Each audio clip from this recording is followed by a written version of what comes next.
Jeannie, as you know, we have 2 visitor centers. People call us, text us, they walk in, they write us letters, they fax us, they slip into our DMs. We have a crew of volunteers that help us answering our questions. You're going to help me by becoming a volunteer in the segment we call We Get Questions.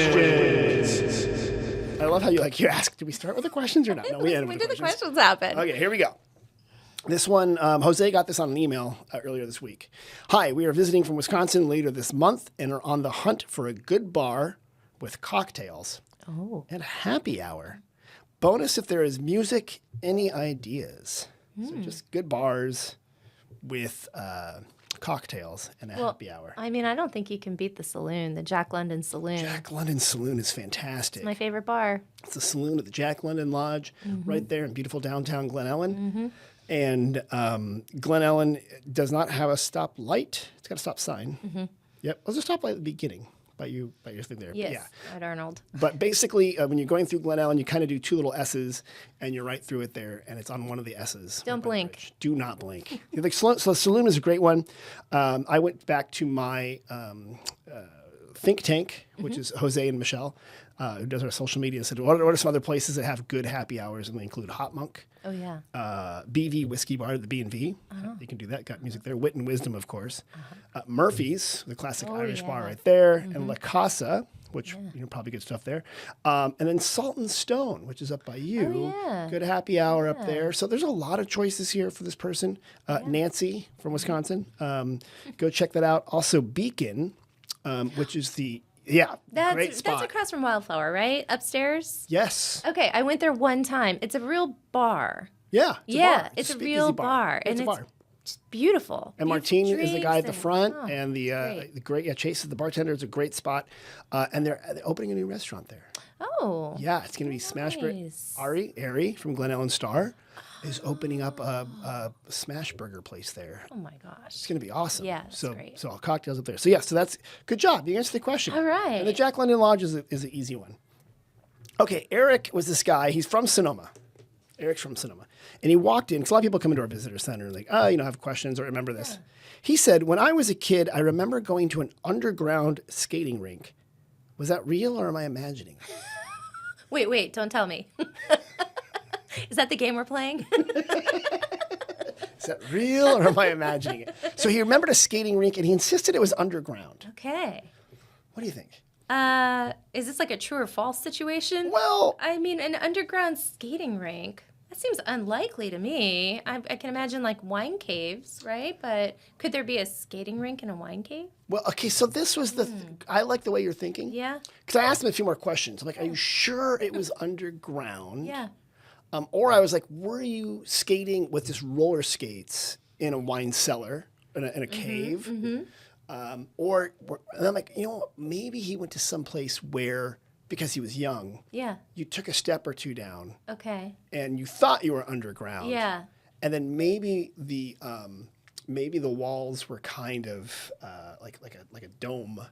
So you felt like you were underground. 'Cause there's no windows. This sounds right? like a sunken living room pit 1970s circa Well done. situation. That's right. Okay. Some menthol 120s. Disco roller skating situation. Weren't they all? So here's what I did.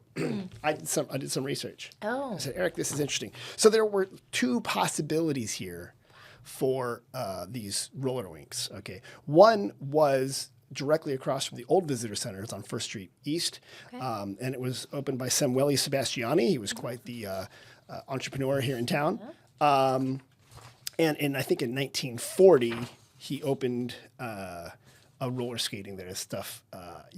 So it was called what's it called, a rollarium? A skatorium? It doesn't sound good. Anyway. How long did it last? Well, for quite a long time.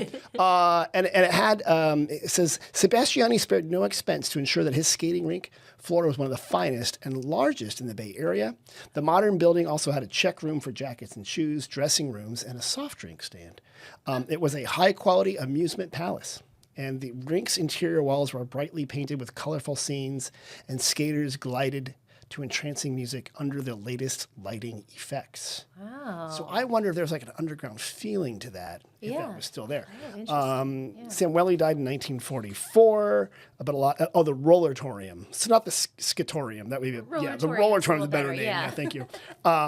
So then it, blah, blah, blah, and it lasted until it became sometime as a grocery store later. Oh. It became a grocery store. Now it's an art gallery and chocolate cows nearby and stuff like that. So that's one of them. Here's the other one. My favorite one is in the 50s from the Sonoma Index Tribune. Well, right, 1950. Item.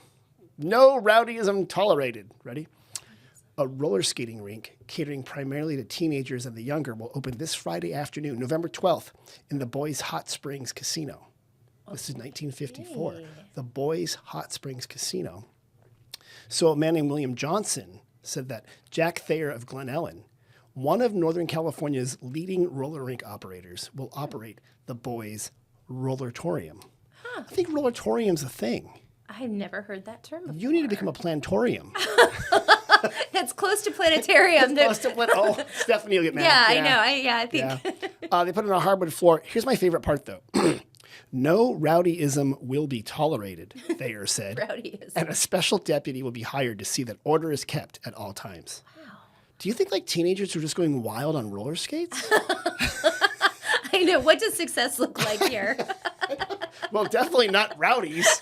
No rowdyisms. No rowdyism. Rowdies are fine, but behave yourself. So, hey, Eric from Sonoma, I don't think we had an underground skating rink, but we definitely had skating rinks. Yeah. And it's also possible there were skating rinks we don't know about using the term underground, meaning illicit, like an event. Right. However, Pop up, but not an event. but we don't know about it because they're underground. That's right. Like, what's the point of having an underground event if people know about it? Wow. Yeah. So I don't know. Okay, so that one's sort of like yes, but maybe. Mm-hmm. Another question someone asked, the same guy. He claims, is there a tunnel from Kenwood to Calistoga? Oh. Like that a car could drive through? Or a person could walk through? Oh, goodness. A tunnel from Kenwood to Calistoga, which I think, as the crow flies, Yeah. is probably 20 miles. Yeah, it's a lot of rock, too. That's a lot of rock. So And you it's go entire through, like, Mayacapa Range. Hood Mountain or Bald Mountain or... Yeah. And it's all geothermal up there when you think Yeah. about it. So Wow. I'm inclined to say no. Yeah, I would be inclined to say no. The only kind of tunnel would be there, like a secret government alien tunnel. Oh. But then how would we know about it? Secret government and alien tunnel? Well, Are they in that's cahoots? what they're working together. Yeah. Yes. Have you read the news? What's your source? So on this one, I don't think just on pure, it's possible, but not likely. And even the possible is pretty hard to gauge. Yeah. Yeah, that'd be a pretty far tunnel. There are some caves. There's some wine caves. There was some mercury mining, so it's possible maybe in that area, but I doubt that there's a tunnel that will go from Kenwood to Calistoga. But if there is, tell us about it. If there was, then we wouldn't have to drive over Trinity or Calistoga Well, that's Road. my There you point, go. right? We would just take the tunnel. Maybe it's a secret billionaire tunnel. Only some people get. Yes. Like when Elon Musk invented the subway. He's like, I'm going to dig a hole Yeah. and put a Tesla in it, and then I'm going to put like 4 Teslas in a row, and that's how we're going to beat traffic. We're going to string them all together and go through a tunnel. He's like, I invented the subway. Yes, yes. I'm like, oh, yes, you're a genius. Okay, final question we got. We are in Sacramento and want to come visit Sonoma. Can we do this without a car for a day trip, or should we spend the night? And should we rent a car? Yeah, I would probably spend the night and rent a car, personally, so you could see the most. That's right. Right? You can go on a Wednesday, Yeah. go to Botanical Garden. On a Wednesday, come stay at Olea or Yeah. Beach House. Right. Or, Kenwood Inn and Spa is not far away from I you. know. There you go. So getting to Sonoma Valley from Sacramento without a car is possible, but not easy. Yeah.